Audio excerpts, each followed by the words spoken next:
time. He will take his time in choosing. I won't disagree with that. Yeah. Yeah, knight f6. I mean, basically, Carlsen, one of the things that is like quite predictable in his repertoire, at least that he always likes to go to, is the Nimzo, right? Oh, we see a pawn move on the board, so he went E5. for E5. Okay. Yeah. E5 it is. So we will see a reverse Sicilian maybe. Knight c3. And probably knight f6. Knight f6, yes, or c6, yeah. Yeah, I mean, knight f6, on g3, then you can also try c6, or, yeah, you could try. C6 right away is not as common, though, against knight c3. Right, so he's going to go knight f6. Knight f6, yeah. By the way, Nijat Abasov has a Catalan against Fabiano Caruana. That's a Catalan that Fabi tried against Praggnanandhaa as well. That's right. So Nijat just kind of, but it goes a little bit differently, right? Where is the difference? Okay, the difference is that after, go on. A4, bishop e takes, and then in this position, I think Prague played bishop f4. F4, yeah, I do remember there being a bishop and there, then bishop d5 and so on, yes. But now bishop g5, a little difference there. Knight d7, knight c3. Okay, so what can we say here? White's got a space advantage. White, well, actually, I can see White perhaps wanting to put a pawn on a5 to restrict that knight even further than he is restricted. Probably, and Black, of course, needs to trade pieces in this position, yeah, because he's quite cramped. Right. Yeah, so h6 is, I think, the normal move here, and I think it's widely played as well, or bishop d6. Oh, h6 already played, actually. Oh, h6, it's on the board? Yeah. Okay. h6, bishop f4. And then, in this position, bishop d6 is the most popular move, followed by knight b6. Knight b6. Yeah, I can see the point of bishop d6, right? I think you just want to go queen e7 and try to maybe play e5. Yeah, actually, there is one interesting fact about Fabiano Caruana, because prior to his loss yesterday in the tiebreak against Praggnanandhaa, he was undefeated for 17 games in his participation in this World Cup. Yeah. 17 games undefeated. Yeah, that's right. I mean, even Magnus went through one loss, right? Yeah, exactly. So it was quite a long streak of Fabiano without. Oh, and Prague lost all his losses came in the match against Arjun. There's a loss against Arjun too. Yes. Yeah. Well, yeah. So he was really I think, very much in form, Fabi, in this tournament. Yeah, exactly. I mean, basically, he lost this match because he missed the idea of the F4 and C3. Yeah. Rook d3 and C3. Yeah, against like in their. Oh, you're talking about that. The tiebreak. Yeah, I'm talking about you're talking about the game that he didn't win, and I'm thinking more about the game that he actually did lose. Okay. Like when he lost because he allowed the C3 D4 idea. Yeah, I think that game cost him a lot mentally also, because I'm sure he soon realized after the game, after he drew that game, that this is the game where you should have just won easily, but instead he made a draw, and maybe it has some psychological impact on his next round. So it's hard to come back from such a miss. We also saw that Salimova did not come back. Yes. From that either. So basically, they both let out like winning positions in their first rapid game, and they both went on to lose the match. So I guess that it's a kind of a lesson, that you got to take your opportunities when they come. Yeah. So bishop d6 is on the board by Fabi. Yep. Still following the main line. Yeah, it's interesting to see what is Abasov going to come up with here. I mean, bishop takes d6 seems a little boring, and he doesn't do it. Queen d3. Here we go. Queen d3, not played. In the top level game, yeah? Yeah, not played very much. So he went queen d3. Yeah, it's interesting. Well, okay, he's not worried about the trade because he doesn't mind that structure, which in general looks quite nice for white. Yeah, I mean, you get those double pawns, but you get great control over e5. So the idea of queen e3, though, is the idea to support actually e4. That's one Yep. I think, point. I mean, the idea is also you're stepping away from knight b6 tempos. But I guess if I were white, I don't know. I mean, like if you go e4, then your pawn's a little extended, right? Because normally that pawn wants to be on e3 in case of a trade. So it does look kind of weird on e4, right? Because it can come under attack, actually, pretty easily, right? So I don't know if e4 is the main idea. That's like sort of the aggressive idea, but maybe it's really just prophylactic, stepping away from knight b6. Could be both, yeah. Here, maybe... Yeah, actually the idea of bishop takes f4, g f4, it's also the main choice by computer. And then you can try to offer more trades by playing knight d5. Yeah, okay. Well, I got to tell you, like, from a human point of view, this is not, like, the easiest move to make, right? Bishop takes f4, g takes, okay, you want to trade more. So that's when I use my pawn. I mean, I guess looking at this position, I would be quite okay playing with white, though I guess you will trade this, right? Will you just give me all the space on the board with knight c3, bc?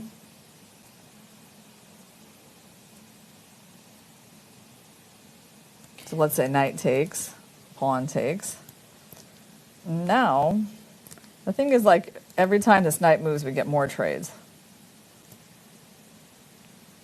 Yeah, but also, yeah, this now... e4 is a bit irrelevant because what are you trying to attack on the center? Because there are also almost nobody is in the center after all these tradings. Can I try this move? g5. Are you gonna let me play such a crazy move? Oh, what is this? What if I just play f4, f5? Yeah, f5 or okay, f5. Maybe queen f6. But I mean, I agree that there wasn't probably much of a point, although there is a tactic here in this particular position. 95, yeah. A little trick that allows me to trade some pieces and be okay. Yeah, because actually I have one pin, and then I'm going to get like a second pin. Right. After queen f6. So, okay, g5 was my attempt to kind of get rid of this pawn, but I guess it's not, objectively like correct. Yeah, white has the center, so your space on the king side doesn't really matter all that much. I wouldn't have thought of playing g5 at all. At all? You wouldn't even look at it, right? I wouldn't even look at it. Oh, I don't know. Yeah, I would. No, I would definitely like. I look at it, because I don't know. I find like playing against these strong pawns a little uncomfortable. Yeah, I might actually look for some move like b5, for example.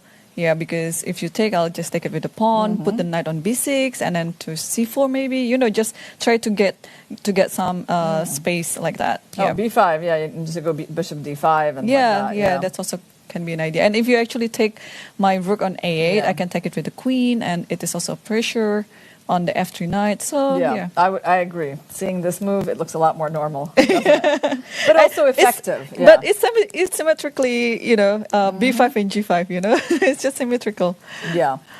All right. So let's go back to Magnus's game. We have a few moves, and they're in this reverse dragon. And now the move for Magnus that's popular is like bishop c5, right? It's kind of like the more recent move that's become popular, but he's gone knight f6. Okay. Yeah, okay. That I really have like not seen any games in.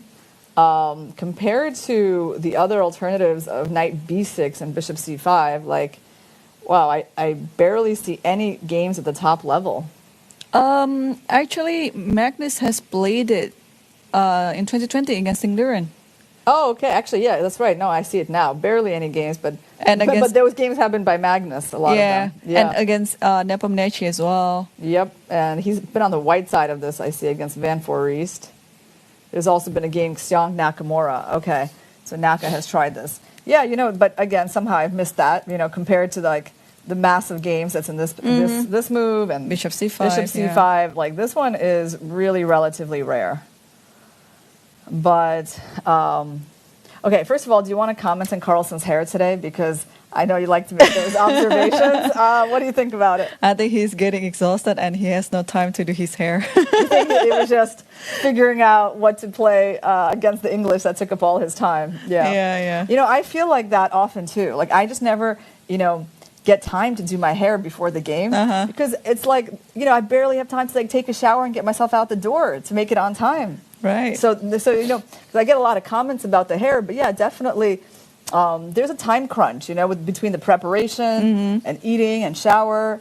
So the hair sort of goes on the back burner. Yeah. So, well, I think you're right. It shouldn't be your priority among other top things. So, well, I don't know. Usually when Carlsen does his hair, he would look more focused. But we could already see from this game, like after a few moves, he has gotten up his chair a couple of times. So maybe he was like, okay, just taking it easy for today's round because he's playing with the black pieces. As long as he managed not to lose the game, and also Pragg must be There's a very pawn exhausted. going forward. Which pawn going forward? Did he actually play d4? A4. Oh, B4. b4. What the preparation? Okay. Well, this is quite thematic as well, right? Because if you take this pawn, there's always kind of like a little sacrifice on E5, but you'll get the piece back. So B4 That's is how on the board. game Nepomniachtchi Carlsen went from 2020 that you mentioned. So b4, and the point here is that, okay, normally the idea is this famous idea that if bishop takes b4, there's going to be knight takes e5. So let's make sure that works for white. I think it does. Knight takes e5, and the point is that if knight takes, queen a4 check is winning back the piece. You gave up a b pawn in order to win an e pawn. It's a good trade. And you can't save this bishop because on that move, this bishop would capture the knight, and then you would capture that bishop. So that's the idea. Yeah, b4 is very common in a lot of these English openings. Obviously, you don't want to take it with the knight because, again, you lose that pawn, and the center pawn is more valuable. Yep. And on his game against Nepomniachtchi, Carlsen played a6. He played a6, yeah, Yep. very understandable. But it seems like they move e4 is actually possible here. I see the engine is offering that move, which is a little bit of a mystery to me because ultimately it's like a trade of the e pawn for the b pawn. So I don't know if Carlsen is going to want to do that. So let's take a look at what is the point here. So here, A6, bishop takes b4, knight takes, knight takes, knight takes. I mean, just purely visually, like obviously this position looks better for white. Yep. Right? Even though the computer doesn't seem to agree, but if you just look at it and you're like, well, center pawns versus queenside pawns. Yeah, and this bishop on C1 will go to B2, and it's already hitting on the king side. And what did he do? Bishop D6. Or D6, yeah. So that's different from what he did last time. And apparently there's no games with this move, right? So bishop D6 is something new. I think, he must be familiar with this, right? Because he didn't take that long on that move.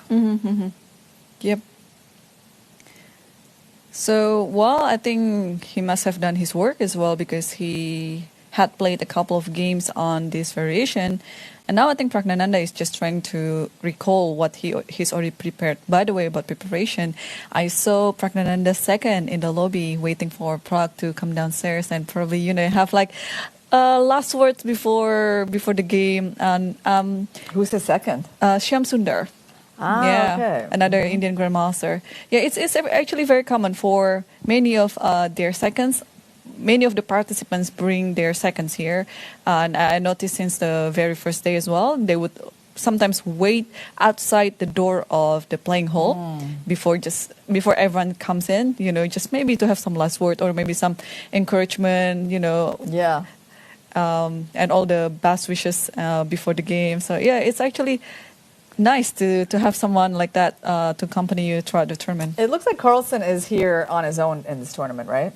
I think so. I think he's been receiving help remotely. Yeah. I think, I don't think anyone is here. Well, he had his friends in the earlier rounds. He had Arya, Arya and Tari, and he also had David Howell. Oh, yeah. Oh, yeah. David was here, right? Yeah, okay, and also Jordan. Jordan was also here. Oh, wow. And now he's been like left alone. Left alone, yeah. Yeah. Same with me. I have all my friends here, but one of them, I mean, one by one. Yeah, everyone is gone. Everyone is funny. leaving. So. I know. It does get a little lonely, but I'm actually feeling like more happy as the tournament goes on, as we get to the later stages. I just kind of like into this routine, and I'm excited about the event and just like what we see every day. So for me, even though it's like, it's gotten, quite isolated in a way. But yeah, pretty happy. Yeah.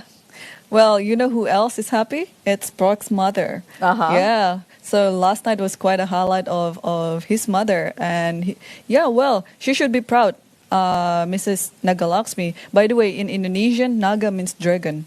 Oh, wow. Yeah. And we have some kind of a dragon on the board today. Well, it looks like it. It's a dragon. The reverse dragon. Yeah. Yeah, exactly. Okay, so after bishop d6, b5 was played by Prague, and now knight d4. Yeah, so I don't think you're going to want to capture that knight, because like the black pawn on d4 looks pretty good. In general, I guess what is white playing for in this position? I guess the pressure on b7, right? Because it's going to be hard for black to play c6, kind of neutralize this bishop. That seems to be the main issue here. So kind of an obvious move for white after b5. b5, knight d4 is castles. Right? Castles, queen a4, yeah? Yeah. So after you castle, let's say, what is black's concept here? Okay, he plays queen a4, which I think is one of the engine's top moves. So he just basically wants to clarify the situation with this knight, which is hanging now. So I guess Carlsen is going to be exchanging on f3, and after that he's going to be castling. Yeah, I think castling is very logical to play. Yes, and maybe you can throw in bishop h3 and then just normal development.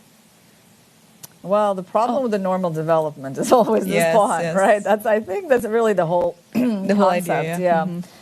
Of driving in this pawn to b5, just to prevent c6 from being so easy, So one of the things, that comes to my mind is definitely this move, because it's an attempt to basically get the rook out without having to move the bishop.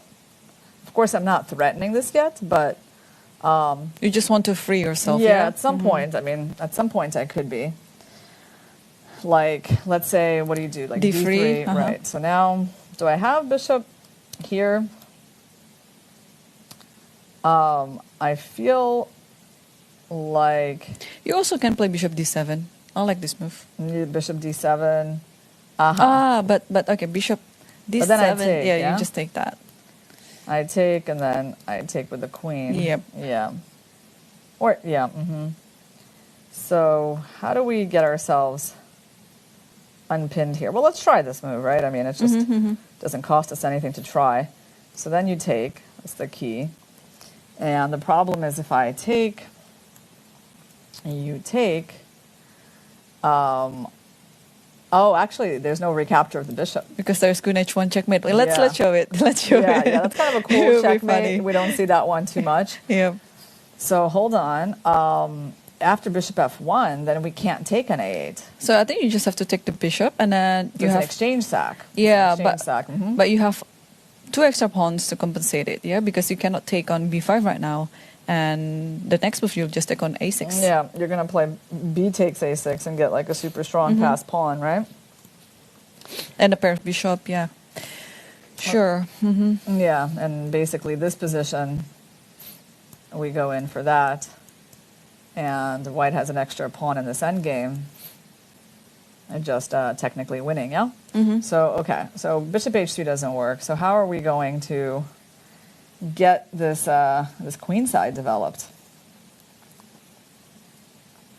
Rook a7, that has been a move we've seen. It's the ugliest. No, I'm just kidding. We're not gonna be putting our pieces like that. And plus, it has no idea. Yeah. Okay. Maybe the knight. Maybe the knight can try to move somewhere. How about here? How about this idea? This actually looks like it makes some sense. I mean, maybe it's not good, but like at least there's a point to it, right? I mean, I know you have knight d5. Maybe you'll try that. But let's try this move. Yep. Yeah. Yeah, this looks okay. And I want to go knight b6, and then I'll be free to move my b pawn, my a pawn. So here I would look at two moves for white.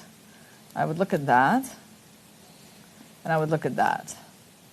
And both of them try to control that square. I think if you play bishop e3, I can just play knight b6 or knight c5. Knight c5. But knight c5, yeah, knight c5 is good. Yeah, that's true. Then I basically have to get off these squares, right? I have to like go back. And now you can choose not to take or not to take on b5. There's a very interesting move like this. Because I can try to put another knight on d4. Look at that, the knight from f6. How did he even make that journey? 1, 2, 3, 4. It's not easy, yeah, to move a knight over one square. You can also put from g8. Yeah. g8 to f6. But this actually looks reasonable. Yeah, I feel like at least we have a clear plan. So knight d7 didn't work out so badly as our attempts to neutralize this queenside pressure. So if you go knight to d5, I guess you're going to do the same thing, aren't you? I mean, just knight c5. Yeah, and then we even have like more of a problem with this pawn. Right, yes. Yeah, you might just lose the pawn. So, yeah, I can see the game going in this direction, but Carlsen, he's still thinking after queen a4. Like, he hasn't even been convinced that he needs to make that trade yet on f3. So let's see what else he's considering. Well, that knight is currently under attack, right? White wants to take it immediately. Yeah, or maybe moving the knight back. There's moving the knight back. There's a move that I kind of feel very doubtful about, just strategically. But I mean, let's just show people like why this is not good. I think it's not great because it's not like completely ridiculous. But the point is, you just take and then you bring the knight back, and I think strategically white is better because they've got the center pawn versus the queenside pawns, and it's just a nice structure. I think you can even throw in now knight b5. We can continue. You want to go immediately after this bishop, yeah, maybe even get your bishop here, stop him from castling, so that doesn't work. So what else can Magnus do? He's still thinking. So he can move this knight somewhere. How about knight there? Knight a6. Okay, knight a6. Yeah. Yeah, this actually seems quite possible as well. Yeah, you want to put it on c5. Yeah, you want to put it on c5. Yeah. So knight takes f3 is by no means the only move for black. Yep. So black has a few options here.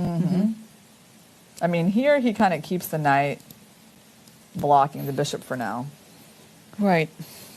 Okay. So still, I'm just curious. Whenever there is this stage happening on the board, it's like this transition between from the opening to the middle game. I just want to know, like, until which point does the preparation of these players stop? Yeah. We got to get them in the studio to ask these questions. Right. All right, so knight e6. Let's carry on with a few more moves, right? So you want to go knight c5. I mean, this is not too big of an idea. I'll have like knight d4. All right, let's just castle. Castle or knight c5? I like castle. Okay.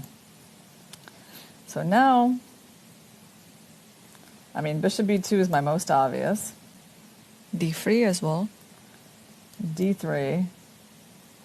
And there's some kind of a d4 move. But if you go e4, I guess I'm going to go knight e5. Pretty good. I have to calculate pawn takes, knight takes, bishop g3, knight e6. Seems to work. I mean, it seems like I can also do this move. But I would, okay, let's just go. don't know, let's go bishop b2. Let's keep it simple. Okay, let's play knight c5.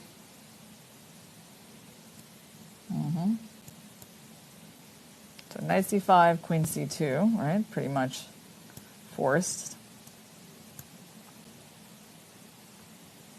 But then, yeah, then I have these ideas of here, and white could be like strategically better, right? So maybe in this position, this move a6 is important. A6, and actually, you know, when he keeps the knight here, then you have bishop d7. You know, it's actually easier to play bishop d7 in this position. Right, yeah, just normal development. Yeah, well, good news for Magnus is he has a few strategies or plans to carry out on this position. So I think that is why he's currently thinking right now. Yeah, I thought you were going to say good news for Magnus is that he's got a lot more hair than Pragg. Well, I think his hair is just longer. I'm just wondering if Pragg has longer hair. Like, what would it be like? Would it be like what Magnus has, or a different style? All different style. Yeah. Gukesh is similar. Yeah, Gukesh has similar style to Magnus. All right. Yeah, it's funny because I know Magnus's hair gets a lot of attention, especially like in the recent years. Yes. You know, and I kind of sympathize with that because, you know, I'm a little bit like that too. You know, I don't really pay a lot of attention to these things. You know, kind of don't mind the messy hair. So yeah, let's take a look at what's going on in Nijat versus Fabi.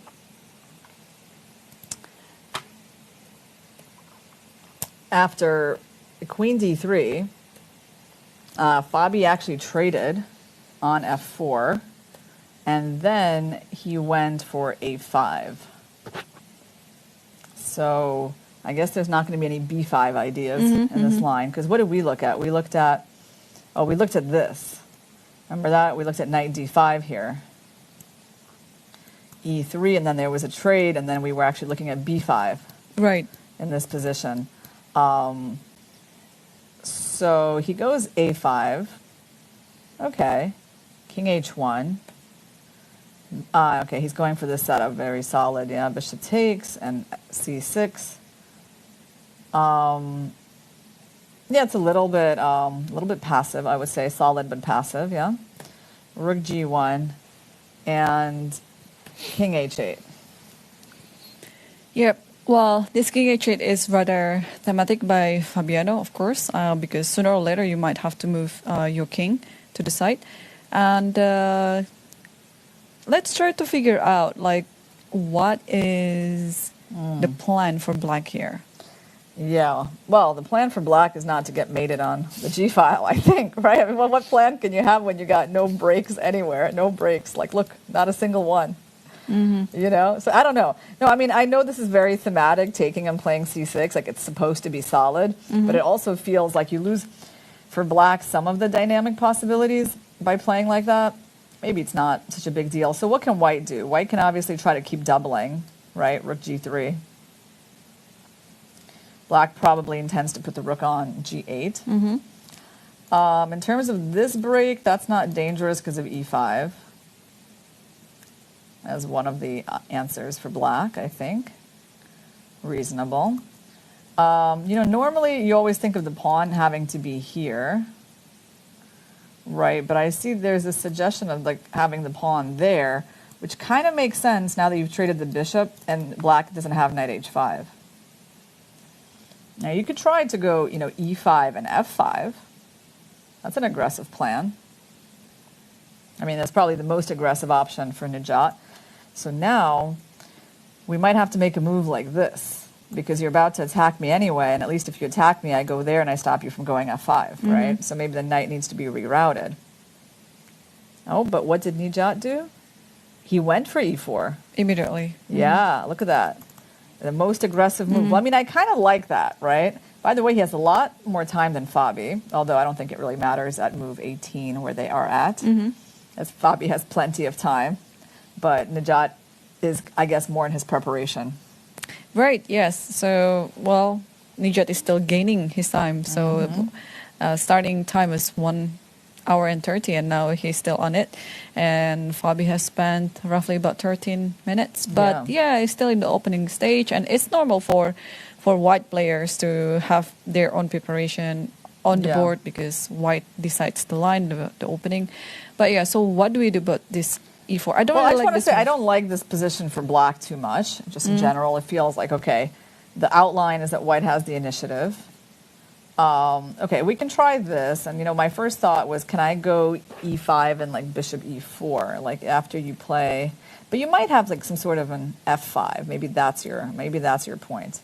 Like when you go here and I go here, because there's no real point putting the knight there, I guess, although it's interesting. I wouldn't say there's no point. Like, even that is an interesting idea. Knight f5? Yeah, knight f5 and I have bishop g4, I think. And I try to get rid of your knight to occupy d6. Yeah. And then once I get the outpost, I'm extremely happy. So, but maybe the idea, like if bishop e4, I don't think it's as good of a move because, you know, you're leaving the knight useless, but it's f5. Now this I can see as being okay for black because he's kind of pushing us back. And if we take, like our pawns are just way too weak. You can take with the rook. You can just take with the knight. Everything sort of works. So we have to be a little careful. But knight e4, you might not need to do anything because, well, you're still going to have knight c8 ideas to get rid of my knight. Let's take a look, though, because it does look kind of promising for white, doesn't it? Yeah. Or should you go knight d5, attack my pawn? Yeah, I would say just use one of the outposts, d5 or f5. Oh, I feel like we're going to be attacking here. I really do. I mean, I feel like I'm going to give you that pawn. I'm going to play knight d6. Let you take on f4. Maybe play queen d2 or queen e3. Right? I mean, okay, I'm just going for it. So knight d5. Okay, apparently I had some better moves here, but I promised you I was going to play this move. So I'm going here. I'm giving you that pawn. And then, let's say we go here.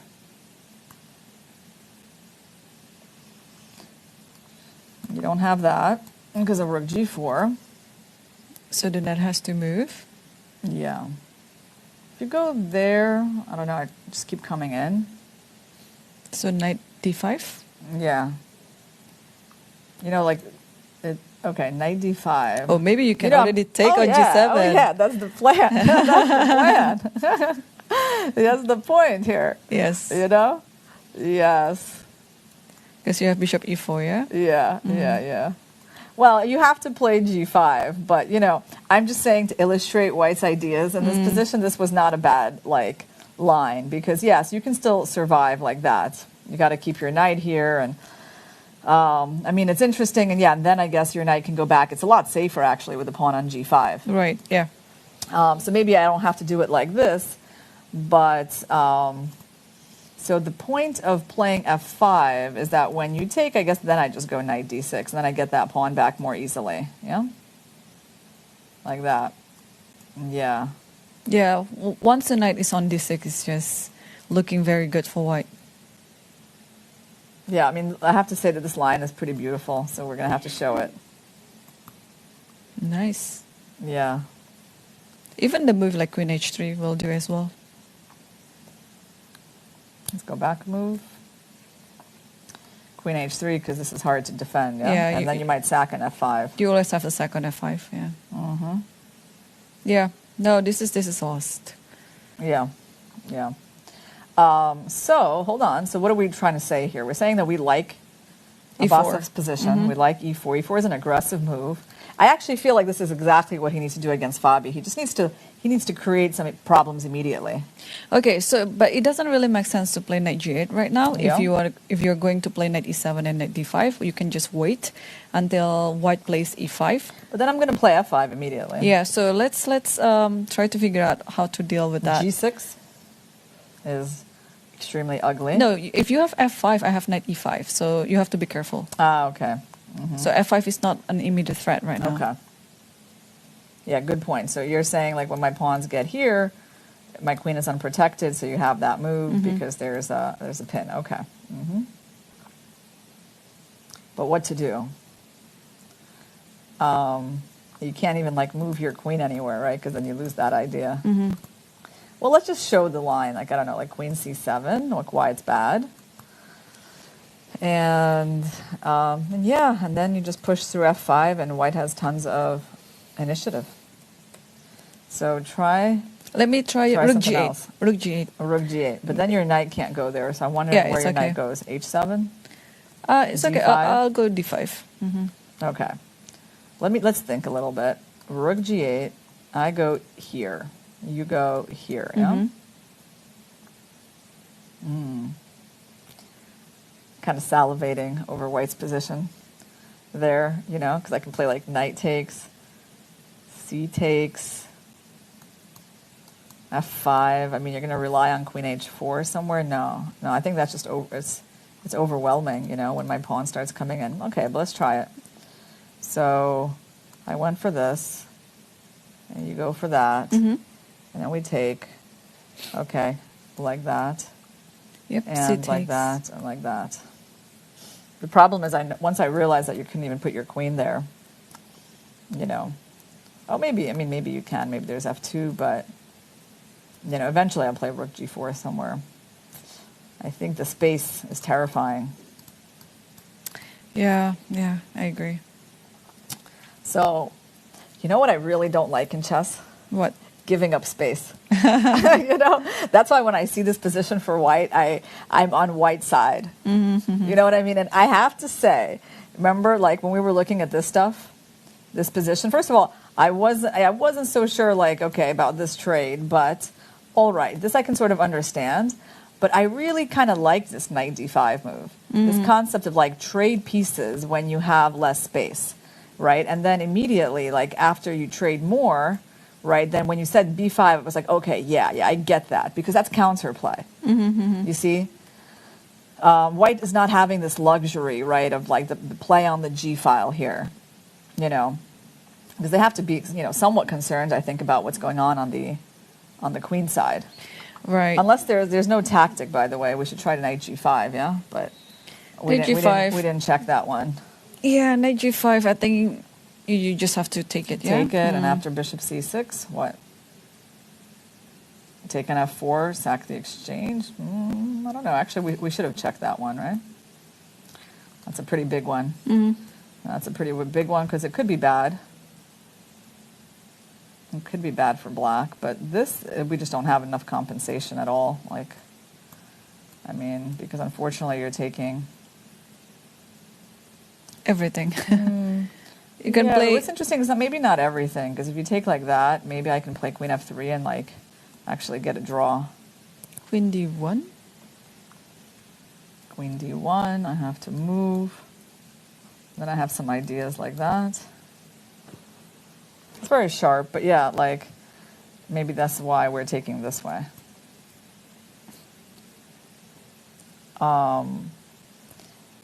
But maybe we should not be giving you the rook, right? So we go rook here.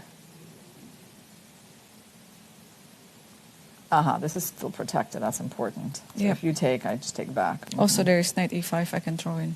And I'm threatening here, and yeah, okay. You don't really have time to win the pawn like this, because you know f4 is too big of a problem, and you know this pawn structure is not acceptable for white, even though white's up a pawn.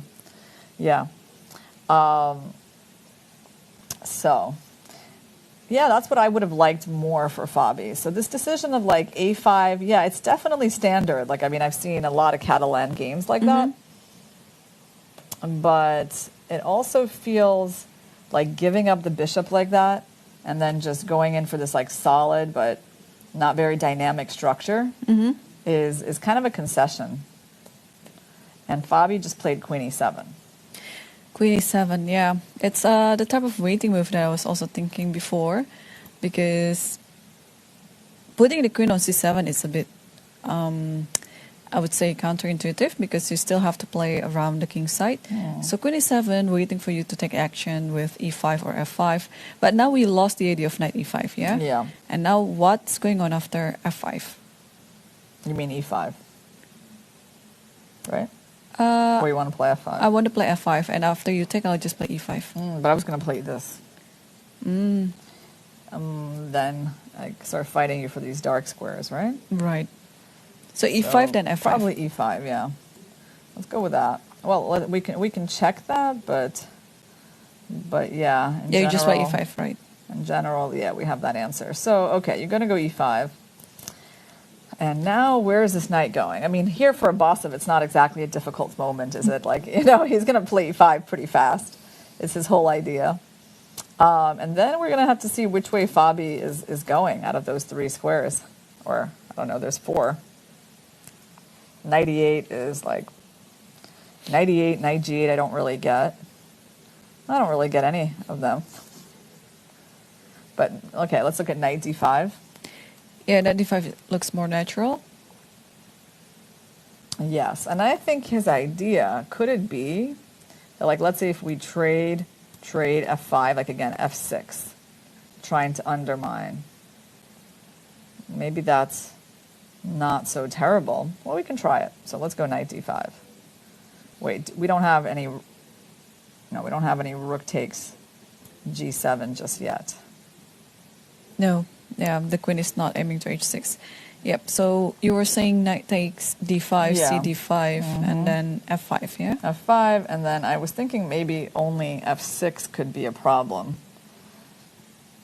Because if you don't play f6, I'm generally quite happy. So what do we do about that move?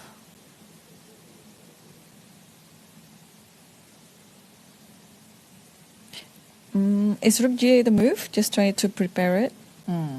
It's a move. Rook g8 is a move. But f6, let's come up with an answer. Because it could be that. But it could be,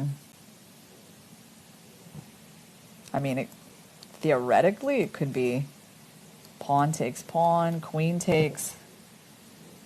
Ooh, maybe queen g6.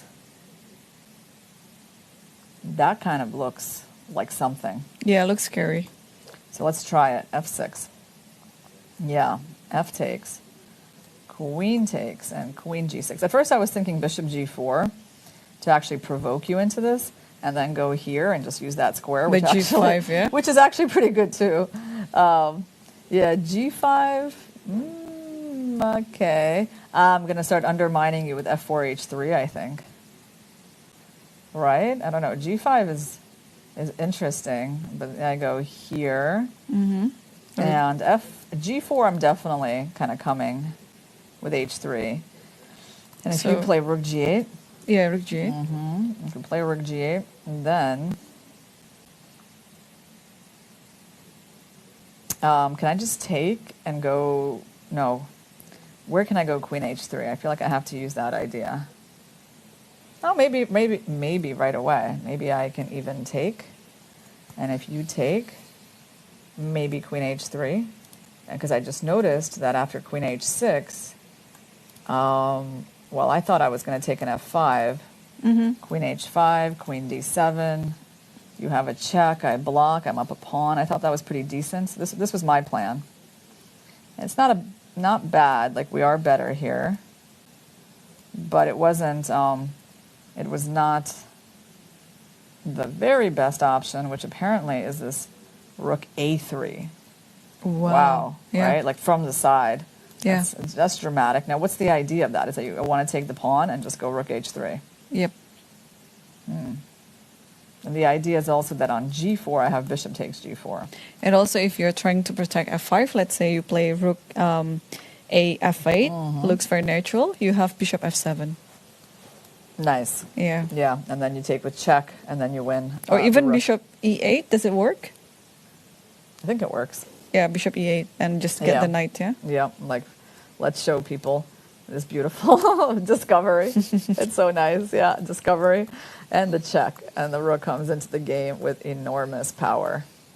Okay, that was a cool line. Okay, so Let's go back a bit. A lot, actually. A little bit. Yeah, a couple of moves. Well, is Abasov still thinking? So he hasn't actually pushed in his pawn yet, but I really would, I would bet a large amount of money this move is going to happen. How much would you bet? Oh, how much would I bet? 100,000? Yeah, 100,000. 100,000. Yeah, that's okay. my favorite kind of bet when I'm really confident. But I mean, the only problem, here's the only problem, is that he might be tempted by some second-rate move like that. You know, like there is another, possibility here, right? He could prefer to just like double up. Which is also good. Yeah, that's the thing. It's like, that makes me a little less confident, but I really feel like I would just want to play this move so much that that's what I would do. Like, I wouldn't waste my time with like rook g3 when this is my main idea. So, okay. No, I'll keep my $100,000 bet on that. Yeah. Okay, we'll see. Yeah. Yep. And let's update ourselves on the game between Praggnanandhaa versus Magnus Carlsen. Yes. Okay. So that one has not had too many fireworks yet. So we had Queen A4, and Magnus, after a think, decided to trade the knights. It's the most natural. And then he castled, played A6, just like we thought about. Oh, D3. Wait, is this... Oh, no, sorry. No, that's our analysis. He just played A6. Right. No, we don't have a move yet by Prague. Actually, he just played something. So what did he do? D3. Oh, yeah. He did play D3. Yeah, so we predicted the whole we thing. predicted that. And what did Magnus do? Because he played something kind of instantly. H6. H6, yeah. Yeah, just solving with bishop Very g5. very good, yeah. We spent some time on this position. We figured out why, bishop h3 wasn't good. And basically we came up in the end with this move knight d7, which we thought was interesting. But Magnus just goes for h6. So he stops bishop g5.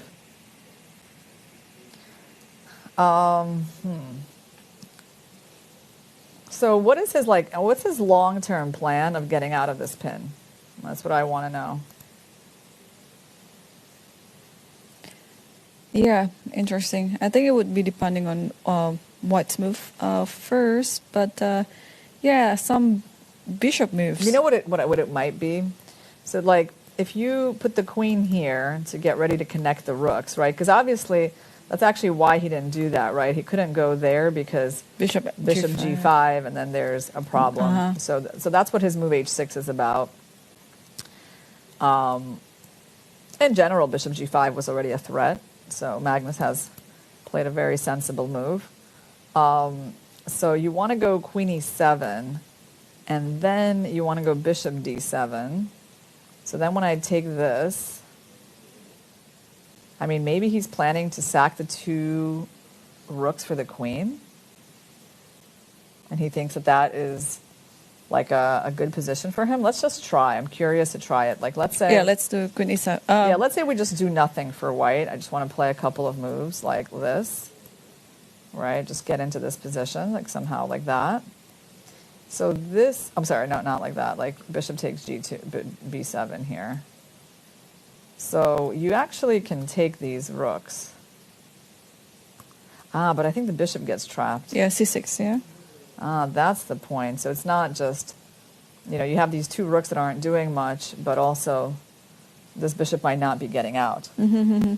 So I think that's his point. Yeah, that's a very good point. Queen e7, I like this move. And yeah, getting rid of bishop d7. Yeah, so... basically, he's going to connect the rooks on the 8th and go bishop d7. Yeah. Okay, so queen e7 might be Carlsen's follow-up idea. It's got some coffee. Or tea. You never know. Oh, I bet it's coffee. Usually people don't like drink tea out of that kind of cup. So I'm thinking in combination with his hairstyle, it's like it must be coffee. Ah, I see. Great question. It's a great question to ask him, right? Yeah, Michael, if you're listening to this, we're feeding you more wonderful, deep questions. Yes. So, yeah. Anyway, so h6, this queen e7 is a very good idea. I like it. And Prague is also having maybe good ideas as well. This bishop can move to b2, put the rook on c1 maybe. All right, let's make a few reasonable moves for Prague, not just move the king around. So where is this bishop going, right? Is it going to e3 or is it going to b2? I mean, okay, let's just try, I mean, because I really feel that he can do either, so let's just try bishop e3. Mm-hmm.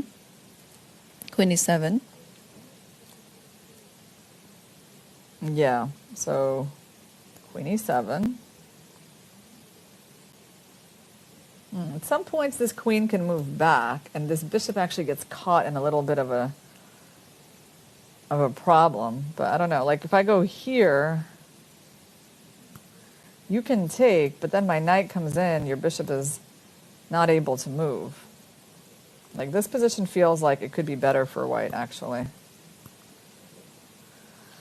You know, sort of. I get the bishop pair. If you place, you can't even play c6 because I take and play bishop c5. I want to play in general a4. Yeah, it could be problematic here. Yeah, I mean, we can try to play rook d8 and then c6, and I don't know how bad that position is. Maybe it's solid for black.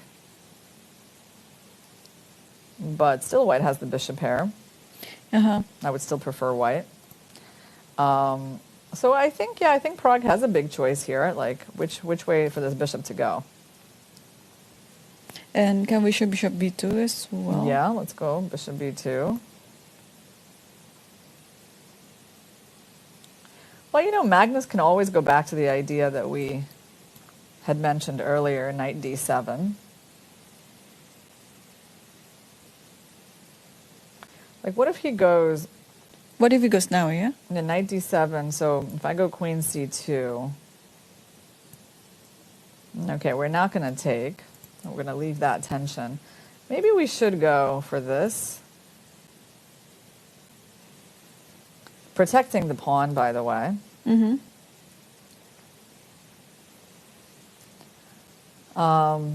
I was still kind of thinking about that, but I guess you're always going to have e3. That's another point. When the bishop's on b2, then this is probably not so effective because there's e3. So maybe I like bishop f5 here. Or bishop h3 just to get a tempo. Mm-hmm.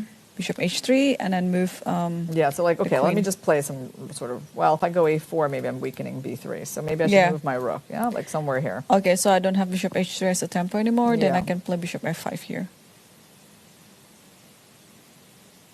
And so basically your point is if I trade, you take with the rook. Yep. And if I go knight b5? First of all, I can pull the bishop back. Oh no, I cannot. e5 is hanging. Okay. You have knight a4 ideas, but then bishop b7. Like, so here's the issue, right? That I can do something like that, that, and that.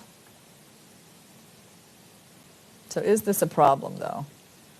Like, is this position problematic for black? It might not be, you know, because the bishops are kind of restricted, especially this one. And the black knight on c5 stands well. Mm-hmm. Cannot be disturbed by the pawn. Yeah, probably. But then after that trade, the bishop can just move to d5. But okay, you can always exchange it on e6 if you want to. Yeah. Yeah. So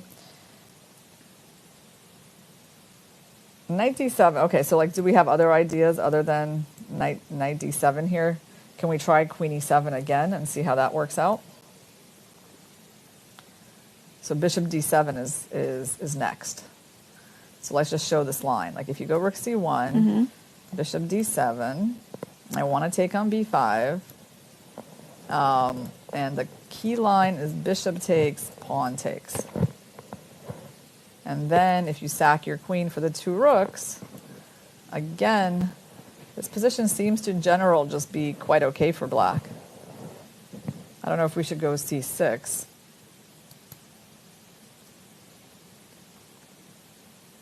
c6 is still the first move that comes to mind, right? Or we want to go after the bishop. Yeah, c6 looks okay. You have to A4, try to use your rook to b4. get in. Yeah. What? Maybe. Knight e4, yeah? Knight b1 is bad. Knight d1 is better. Knight d1, I think. Yeah, why? Well, not clear yet, but let's see. So my idea was this, and now I can't go after your bishop because this is hanging, yeah? Ah, that's a one cute line. Yeah. I think knight b1 is worse. It's because, hang on, so knight b1, yeah?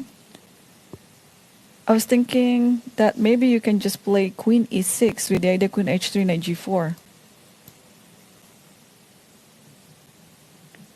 And there's some idea like, okay, queen e6, if you take on c6, I think, can you just, oh, you want to do that? We can try to use the knight, to guard things, So, okay, it was quite tricky to see the difference between these moves. There's some kind of move e4 here.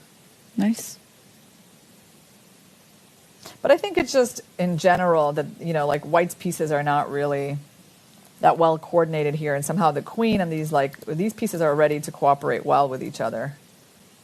That's what's going on. But I think that's definitely an idea for Magnus, this bishop, queen e7, bishop d7. But we have a move from Prague. And he did bishop a3. a3. It's not even something we considered. Is that a good idea? Okay. So this one is actually forcing after queen e7 you have to take, yeah? Otherwise bishop a3 doesn't make sense. Yeah, you're saying like after this you're going to have to trade, right? Yeah. And then I can take with my queen probably. But pawn is also possible. Okay, so bishop a3, it's funny because we didn't really see like the strategic necessity of trading that bishop off, so none of our moves were trying to get that bishop off the board. Let's see what Prague's idea is here. There seems to be like a lot of possibilities for black.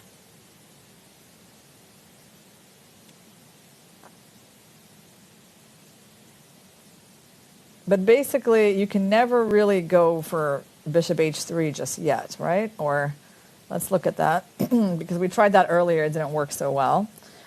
If we try it now, you have to take, I take, and then you were going to take with the king or the rook, right?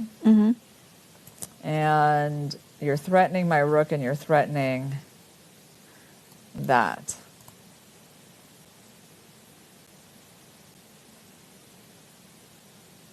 But now I think you can take on b5, yeah?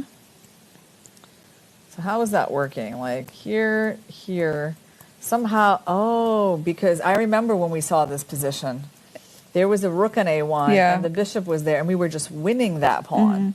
And because of these little differences, this, maybe we're not just, winning the pawn because e2 is also hanging. E2, so tactically Magnus can sort of make this work and it just kind of liquidates into a draw, most likely. Right. So even the move bishop h3 is possible. And bishop h3 might be like forcing the liquidation of a lot of things. But well, let's see what else Magnus can try to do here. I mean, okay, let's look at this. Queen e7, bishop takes. Of course, it's a kind of a loss of tempo for us, moving the queen twice. We still have the pressure, we're facing the pressure here. So let's say you go here. And now do we try this move again? And again, we keep having to check this line.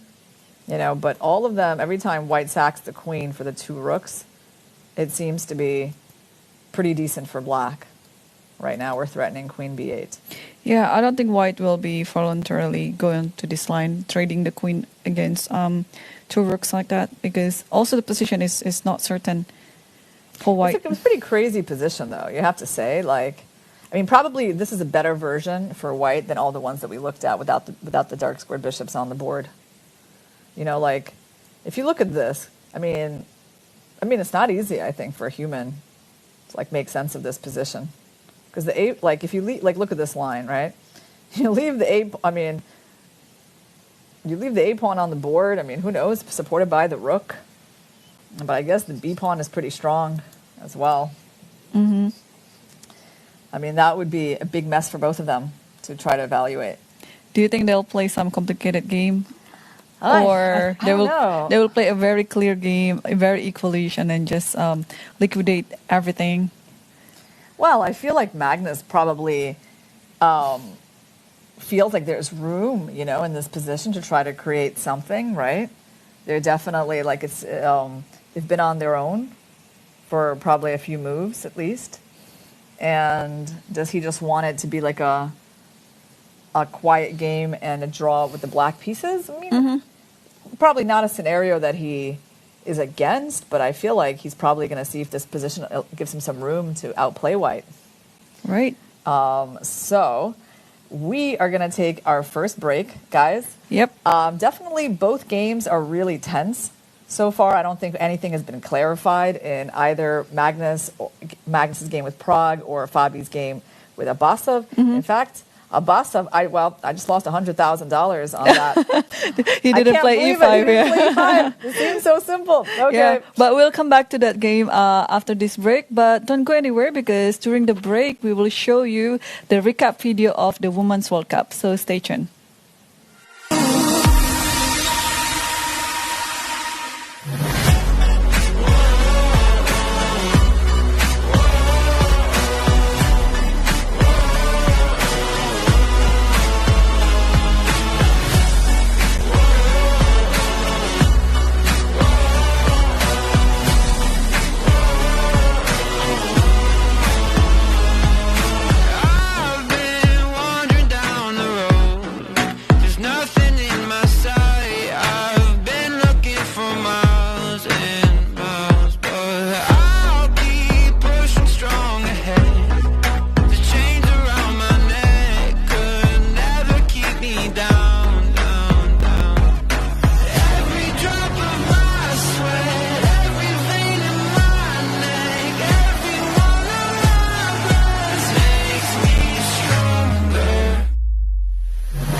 Azərbaycanın təbiətindən, Naxçıvanın torpağından süzülərək gələn təbii suyun sirri, Sirab. Hər damlasında həyat var. FIDE World Rapid Team Championship 2023 inaugural edition is hosted by Düsseldorf, Germany, August 25th to August 28th, 2023. Brand new format. Star lineup featuring world champions Vishwanathan Anand, Vladimir Kramnik, Hu Yifan, Alexandra Kostyuk, world number 5 Jan Nepomniachtchi, world number 8 Wesley So, world number 10 Richard Rapport, and many others. Record prize fund of €250,000. Don't miss it. Watch unique event visiting Rheinstrasse Düsseldorf or live on FIDE YouTube.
Welcome back, everyone, to the final World Cup 2023 in Baku, Azerbaijan. And today we'll be witnessing the first game of the final between Magnus Carlsen versus Praggnanandhaa, and also the contestation of the third spot between Fabiano Caruana versus Nijat Abasov.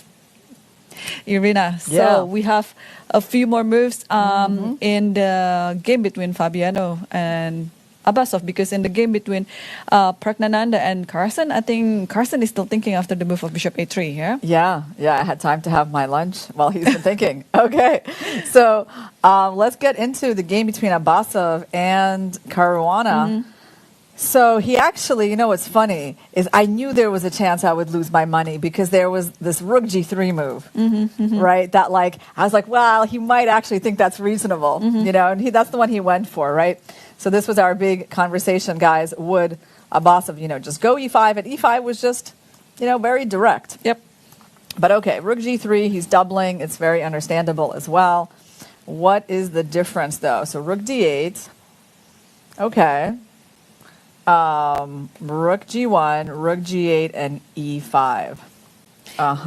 Yep. And now Fabiano is facing with a few choices here: Knight D5, Knight E8, or Knight H7. I'm not too fancy about Knight H7. Yeah. So probably just Knight E8 or Knight D5. But I mean, Knight E7 has its own idea as well. Maybe you can just team up with the other knight and, you know, just make your king side a little bit more solid, because all the white spaces are coming there. But then after Knight H7, what are you going to do after Knight E4? Yeah, right? I think also, you know, Knight D5 is maybe not going to happen, because then how does it combine with the move Rook D8? Like, we know there's going to be a trade on D5, and then the Rook is just going to be like closed. So obviously that's not it's not gonna happen, even though it seems like the most natural move, right? But that really doesn't work very well with this. So he's probably going to be going back somewhere. And let me just figure out one thing. So if he would have immediately played E5, was Knight E8 like still the best move? I mean, it might have been. I mean, maybe anyway. I mean, the only difference is like we get this in faster, and there's no rook here yet threatening stuff like Knight E5. So that's maybe the difference, right? Is that we could have pushed this in a little faster. Right. Yeah. And then on this, you know, there were all these lines. Like, it's like we didn't look exactly at this position, but we looked at these ideas. We actually looked at this, provoking that and trying to use the G6 square, and like all of this stuff is actually quite decent for white. Or also you can put in Queen G6 here, yeah? Yeah, but the difference is here that this is already protected. I think we looked at this idea maybe with the knight going to G8 or something. Because here, if we go Queen G6, at least there's no checkmate threat, right? So you can. You're pinning everything, right? So it's interesting, too, and you're actually threatening that. So it's actually not a bad idea at all, right? Yeah, I mean, they might have to go back to G8 just not to get mated. Yep, but that looks not too pleasant for black. So, I mean, I just like the direct approach. Yep. You know, I think that's maybe my philosophy in life, too. You know, just go forward like that. Yeah. But instead, he goes Rook G3, and he gives Fabiano at least some time to bring in this rook. And, okay, then this is natural. Now he finally pushes. And so here we see already a big difference, don't we? Yeah. But now let's figure out where this knight should go, because I don't think you have any other moves but moving the knight. Yeah, but so the difference is that we can't push F5, right? That's huge. That's also very sad for the moment that we just cannot do this move, because Knight E5. Yeah, and we gave them that tempo to bring in their rook. But if not pushing the F5, what else can be done here? Can you move your bishop, for example, to D1 and then C2, just using the fact that you are owning this diagonal B1 H7? That's a nice idea. Are you going to force me to play G6, or well, then I have too many problems with that pawn? Are you going to force me to play F5? I feel like you're going to... Well, F5 is the one that goes for more counterplay, right? So maybe I need to look at that. Bishop d1, definitely very direct, yeah? Okay, so I have to go here. And now if you take, right? Let's see which way I'm going to take. Well, they all have their points.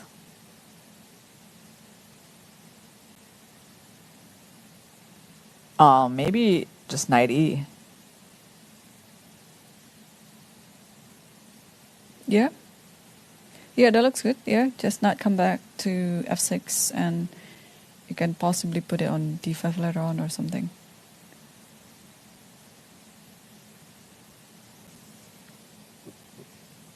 Yeah, maybe you can throw in, just so to see one by one.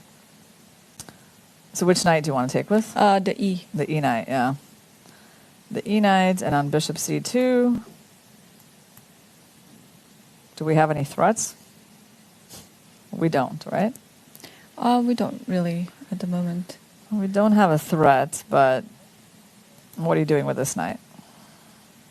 Yeah, probably have to play very passively here. Play knight f8 maybe, and trying to attack the pawns. Maybe then maybe I can try like knight e4. If knight Still e4 doesn't really do anything. Yeah, it doesn't really do much. I mean, you can even h7 take is protected, and queen play f6. queen f6 and start getting counterplay here, yeah? Or even queen f6 I like. Okay, he played his knight to h7, so a little different from what we were expecting. He went to h7. Okay. I mean, seems reasonable. The knight can always go to f8. Yep. All right. So again, we cannot play f5. Yeah, that's why I feel like this doubling was, because then they're basically getting in your way of your main idea. Like this idea is so important for white, and the fact that you have to now, do something else, maybe move your queen out of this file, right, just to get that move in. It's a little sad. And plus, again, they have this f5 idea. Yep. So what if white plays knight e4 here, and after f5 just put the knight on d6? You don't have to trade the pawn or do the en passant or anything. Yeah, can I show you a funny line that I just saw? What is it? Well, knight c5? Yeah, I wanted to try to make knight c5 work. Yeah, I mean, unfortunately it doesn't work. It's kind of a cool little attempt, but, using that pin. But then you take a knight and you get my queen for free. So white is up a piece in the end. So that one didn't work. Okay. So knight e4 makes sense. You are going to just d6, yeah? And actually, maybe this is why the knight would have been better on e8. Yeah, because here it can create some problems for me. Like, as an example, if you go f5. Just knight d6. I guess. Yeah, the knight d6 comes in. And why is the knight here? Could have been on e8, right?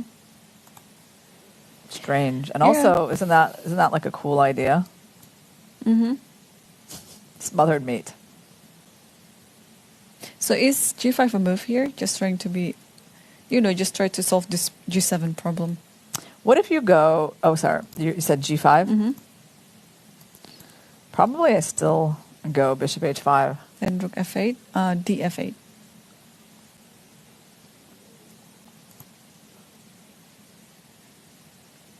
Somewhere I can throw in maybe some sort of h4.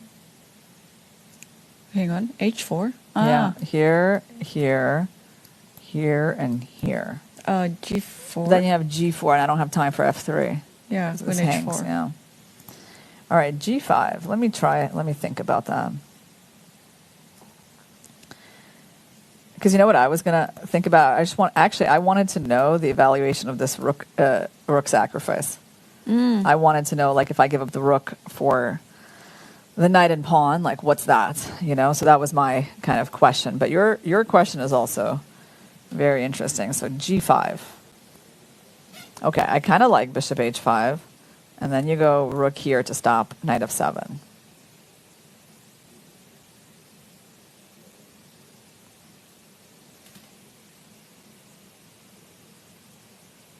Yeah, I mean, I don't have like a clear answer. So let's see.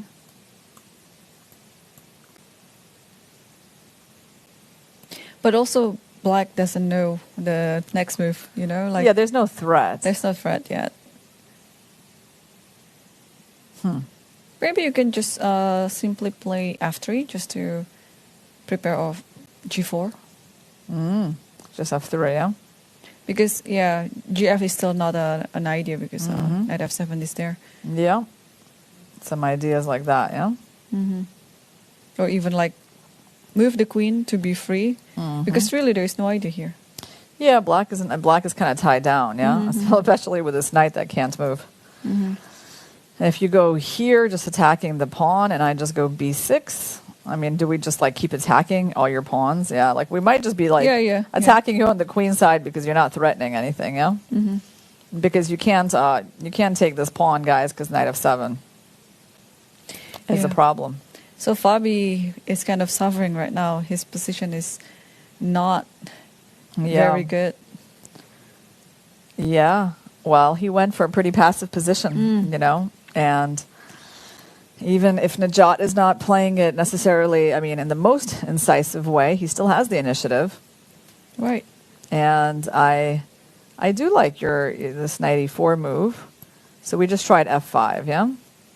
Oh, can we try? We didn't finish looking at this line. And knight d6? Knight d6, and I wanted to try knight b6. And just Queen this idea. b3.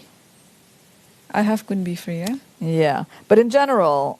Okay, and let's play something else. Yeah, the problem is, like, okay, what else can I play? Because this actually has bishop f7 as a threat. So it's like it still doesn't really allow me to do this just because, you know, bishop f7 is possible. So it wasn't really a wasted move, right? Like, what if I go b3? Can you sack? Like, what's the evaluation here?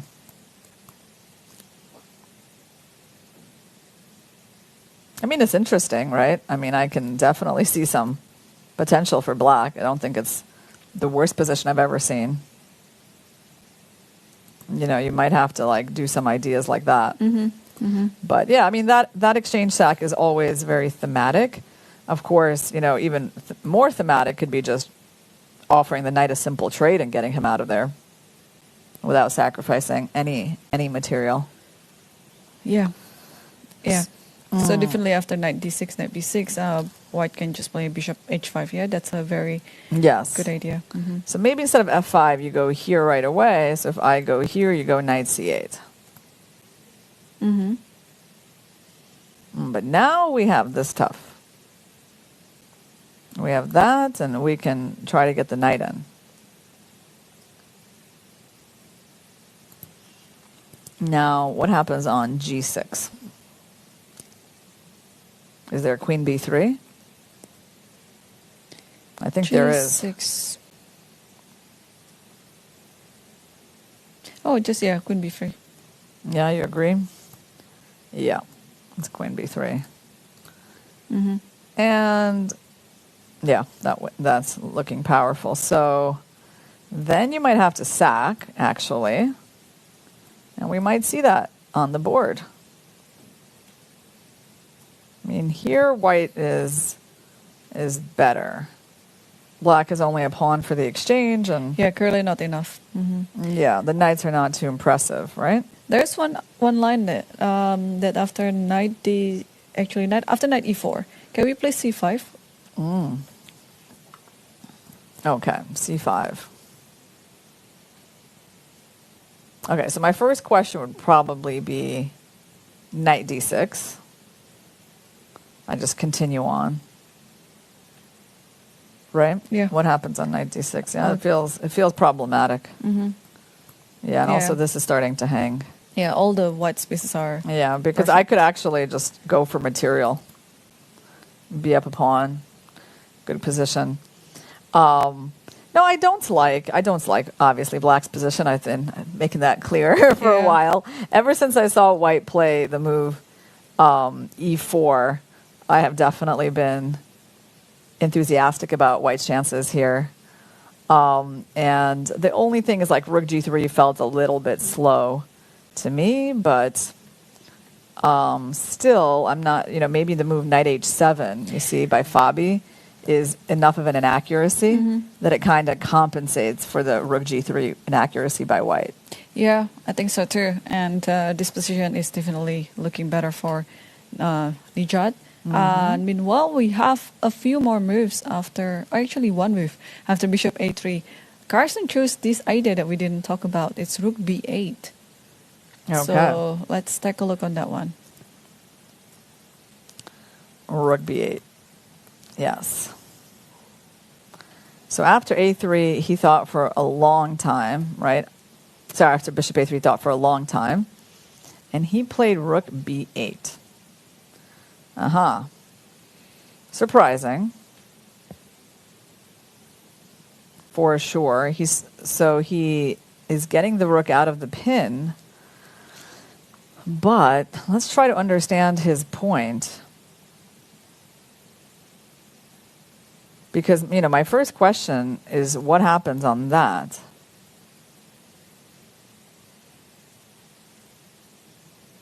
Yeah, so if you just take it back, I guess. But isn't that just a better structure?